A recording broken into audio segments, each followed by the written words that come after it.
Shalom bien-aimé, j'espère que tu vas bien, moi ça va super bien, c'est Blandine ici. Ceci est la suite à la précédente vidéo où je parlais de la nouvelle naissance. Maintenant revient la question, maintenant que je suis née de nouveau. Maintenant que je suis née de nouveau, nous avons vu dans la précédente vidéo que selon 1 Thessaloniciens chapitre 5, le verset 23, un homme est un esprit qui possède une âme et qui vit dans un corps.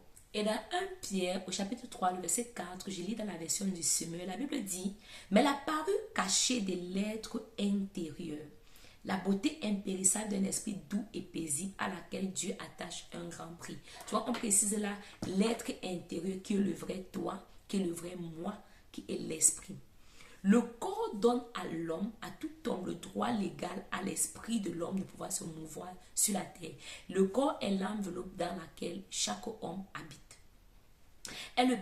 Le corps permet à l'homme de pouvoir interagir avec les autres personnes, de pouvoir toucher les éléments physiques. L'âme est le siège de nos émotions, de notre pensée, de la volonté, de l'intellect. C'est le système d'enregistrement de ce que l'on a vécu, des expériences naturelles. C'est aussi où on va parler de ce qu'on a hérité, des personnes de qui nous sommes nés dans la chair. C'est pourquoi même quand quelqu'un est malade, qui va à l'hôpital, on lui demande, est-ce que ton père, est-ce que ta mère, est-ce que c'est dans votre famille? Et qu'on regarde dans le sang. La Bible va dire dans les Lévitique, on a dit ça dans la précédente vidéo, Lévitique 17, verset 14, et je crois encore verset 18, l'âme de tout être est dans son sang. Dans Luc chapitre 16, on connaît à partir du verset 19 l'histoire du riche et du pauvre Lazare. La Bible dit que quand chacun d'eux mourut, on dit Lazare au verset 22, Lazare mourut et fut emporté par les anges dans le sein d'Abraham. Le riche mourut aussi et fut enseveli. Son corps était enterré. Mais curieusement, on entend quelque chose au chapitre 23. On dit, dans le séjour des morts, il, parlant du riche, leva les yeux tandis qu'il était en proie de tourments et vit de loin Abraham et Lazare dans son sang. Son corps avait été enseveli, mais ses sens n'avaient pas disparu. Comme j'ai tantôt dit, l'âme est le siège des sens. Donc, il pouvait reconnaître encore Lazare. Il pouvait reconnaître même Abraham qu'il n'avait pas connu pendant sa vie terrestre. Et il pouvait me dire, envoie Abraham parler à mes frères. S'ils voient quelqu'un qui vient du royaume des morts, ils vont facilement croire. Donc, il pouvait se rappeler. J'ai tantôt dit, l'âme était aussi des informations enregistrées. Le corps était enterré, mais ses sens et ses organes étaient présents. Le corps aide à exprimer sur la terre ce que l'être spirituel a déjà. Donc, l'âme a déjà. L'être spirituel a déjà ces sens-là. Le corps aide seulement à exprimer cela sur la terre. On voit cet homme ici qui va parler des choses du passé. Ça veut dire qu'il se rappelait. Ceci montre que l'esprit de l'homme vit continuellement. Comme déjà mentionné dans la première vidéo. Quand quelqu'un est né de nouveau, c'est son esprit qui est né de nouveau selon 2 Corinthiens chapitre 5, le verset 17 à 18. Maintenant que tu as fait cette prière, selon la précédente vidéo, et que tu as confessé Jésus comme Seigneur et Sauveur, toi-même tu te rends compte, ton aspect physique n'a pas changé. Ceux qui me connaissent il y a plus de 10 ans savent que physiquement je n'ai pas changé. Je ne pense pas que j'ai pris quelques centimètres parlant de la taille. Donc ton aspect physique n'a pas changé. C'est ton esprit qui est différent. C'est ton esprit qui est nouveau. Pas qu'il est reformaté ou réamélioré. Il est nouveau. Il n'existait pas avant, il n'était pas avant sur la terre. C'est une nouvelle personne. Et il est membre de la famille de Dieu. Selon Colossiens au chapitre 1, le verset 13, j'ai parlé tantôt ça dans la précédente vidéo, disant comme quoi nous avons été transférés du royaume des ténèbres au royaume de la lumière du Fils de Dieu. Nous sommes maintenant participants à la nature de Dieu, à la vie de Dieu. Selon 2 Pierre au chapitre 1, le verset 3 à 4. Dieu est maintenant ton Père. Selon Jean au chapitre 1, le verset 12 à 13, à ceux qui l'ont reçu, ils lui ont donné le pouvoir de devenir enfants de Dieu. Donc tu es maintenant membre de la famille de Dieu, citoyen du royaume de Dieu. Selon Éphésiens au chapitre 2, le verset 19, prends le temps, tu lis ces versets. Dieu est responsable à tout endroit de pouvoir à tes besoins. Selon Philippiens 4, le verset 19, il a un plan pour ta vie.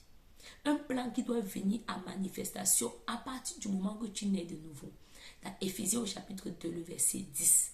Tu as la vie éternelle. Tu as la vie de Dieu. Selon Jean au chapitre 17, le verset 3. Donc maintenant que tu es né de nouveau, c'est la vie de Dieu qui est en toi. C'est la vie de Dieu qui est en toi. Dans 1 Jean 5, verset 11 à 13, il le dit. C'est celui qui reçoit le Fils qui a la vie. Parce que la vie est dans le Fils. C'est pourquoi comme tu as reçu le Fils, tu as reçu la vie, tu deviens fils aussi de Dieu. Tu deviens enfant de Dieu. Tu as reçu l'esprit de la résurrection. Selon Romains 8, verset 11, la Bible dit que si l'esprit de celui qui a ressuscité Jésus-Christ d'entre les morts habite en nous, alors celui qui a ressuscité Jésus-Christ d'entre les morts donne la vie à notre corps mortel. Tu es devenu la justice de Dieu en Christ. Selon 2 Corinthiens chapitre 5, verset 21. Jésus a pris ta place dans le péché pour que tu aies sa nature. Ceci te donne le droit de devenir enfant de Dieu sans sentiment de condamnation et de complexe d'infériorité.